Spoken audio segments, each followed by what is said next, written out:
Social மீடியால மட்டும் presence இருந்தா நம்ம கஸ்டமர்ஸ் வந்து ஈஸியா அக்வயர் பண்ணிட முடியாது. புது கஸ்டமர்ஸ் சீக்கிரம் ஆன்போர்ட் பண்ணிட முடியாது. You should also have a strong presence in Google my பிசினஸ்ங்க. இப்போ நான் புது சிட்டிக்கு வந்து போறேன், ரெஸ்டாரண்ட் வந்து சர்ச் பண்றேன். அப்படி இருக்கும்போது வாட் ஐ வில் டூ, நான் டைரக்டா கூகுள்ல போயிட்டு ரெஸ்டாரண்ட் நியர் மீன்னு சொல்லி தேடுவேன். கரெக்ட்டுங்களா? அப்போ அந்த லிஸ்டிங்ஸ்ல எது வருதோ அதுல என்ன பர்டிகுலர் ரெஸ்டாரண்ட் நல்ல ரேட்டிங் அண்ட் ரிவ்யூ இருக்கு நான் பார்ப்பேன்.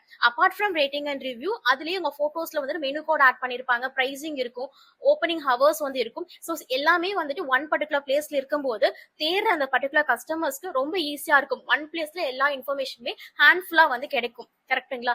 இதே தான் உங்க பிசினஸ்க்கும். உங்க பர்டிகுலர் பிசினஸை வந்துட்டு கீவேர்டா போட்டு பீப்புள் தேடும் போது ஒரு சிங்கிள் பிளேஸ்லயே வந்துட்டு வெரைட்டி ஆஃப் இன்ஃபர்மேஷன்ஸ் வந்து உங்களுக்கு ஹேண்ட்ஃபுல் நீங்க கொடுக்கும்போது they could easily find it. Menu போட்டோஸ்ல வந்துட்டு என்ன ப்ராடக்ட் என்ன சர்வீஸ் நீங்க ஆஃபர் பண்றீங்கன்னு போடுறீங்க. டிஸ்கிரிப்ஷனும் இருக்கும், அதுல வந்து டெக்ஸ்ட் தான் நீங்க வந்து போட்டிருக்கீங்க. ஒர்க்கிங் ஹவர்ஸும் இருக்கும். கான்டாக்ட் பண்றதுக்கு வாட்ஸ்அப் நம்பரோ இல்ல வந்துட்டு இமெயில் ஐடியோ ஃபோன் நம்பரோ நீங்க கொடுக்கும்போது they will easily get in touch with you if they need. Review and rating இருக்கும். எல்லா இன்ஃபர்மேஷனுமே ஒரே பிளேஸ்ல இருக்கும்போது they can easily approach you. நீங்க ஈஸியா ஒரு புது பீப்புளை வந்துட்டு ஒரு புது பர்சனை வந்துட்டு ஈஸியா உங்க பிசினஸ்க்கு கஸ்டமரை ஆன்போர்ட் பண்ணிக்கலாம்.